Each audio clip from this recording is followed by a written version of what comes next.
all. How do you figure some people? What are you doing? Emily, what are you doing? What do you mean? Well, what are you doing? I just came up here and you were just pacing around. Well, if you must know, I'm waiting for Jessica. Jessica Thompson, you mean? Well, Amy, considering Jessica Thompson is the only Jessica we know, yes, I'm waiting for Jessica Thompson. Well, the thing is, Jessica's out of town. Gone to Hawaii. Not gonna be back for like 2 weeks. What? How inconsiderate can Jessica be? Gone to Hawaii and left me standing here waiting for her. Well, did you tell her you were gonna be here today? Amy, I am here every day precisely at this time. Sorry, I didn't know that. Well, but you're here. Are you just saying it's like a coincidence or something? Well, I was on my way to church, decided to take a shortcut, walked through somewhere over there, and ended up here. So, yeah, I guess it was a coincidence. Well, I like that. All this time I could have been waiting for you, and you would have just left me standing here waiting for nothing like Jessica did. Well, I mean, if you would have told me, that could have helped.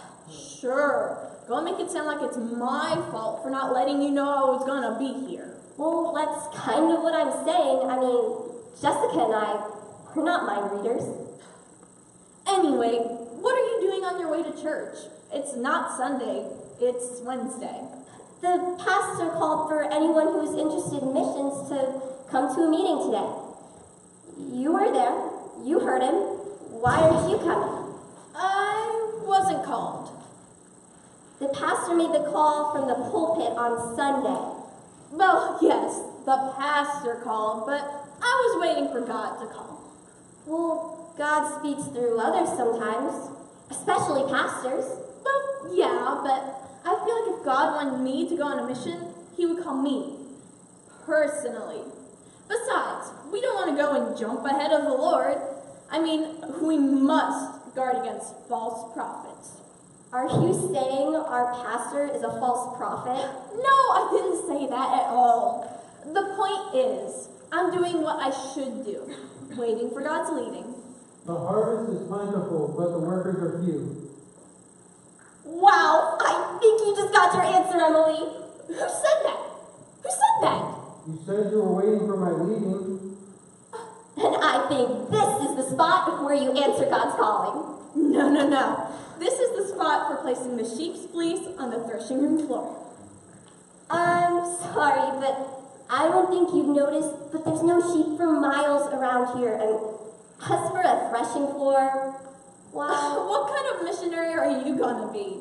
Surely you have read in Judges where Gideon took the sheep's fleece and laid it on the threshing room floor to prove God's statement. You were saying you need to prove my word? Yes.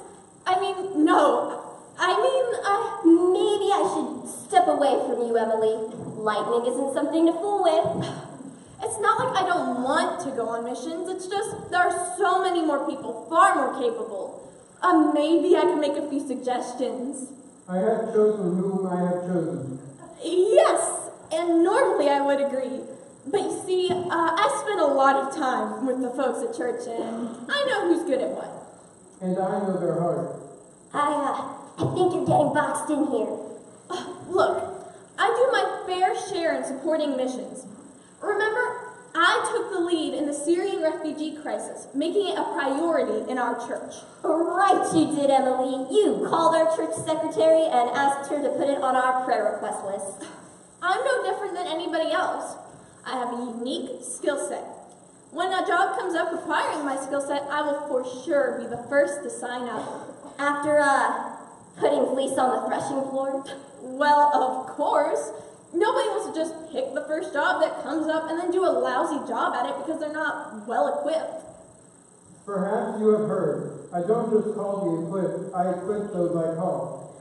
You see, I'm not going to just pick the first job that comes along and take it out of the hands of someone more capable.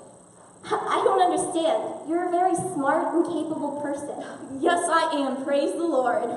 But like I say, my skill set is my own God-given gift. My bag of gold, you might say. Now, if I took my bag of gold and did a lousy job at it, the Lord would not be pleased at all. So I will take my bag of gold and keep it hidden away under wraps until it is the perfect time. Maybe sometime check out the parable of the bags of gold. Didn't go well for the servant back then. Can't imagine better results for you today. Well, would you look at the time? I gotta run. And not one opportunity showed up to serve the Lord all day.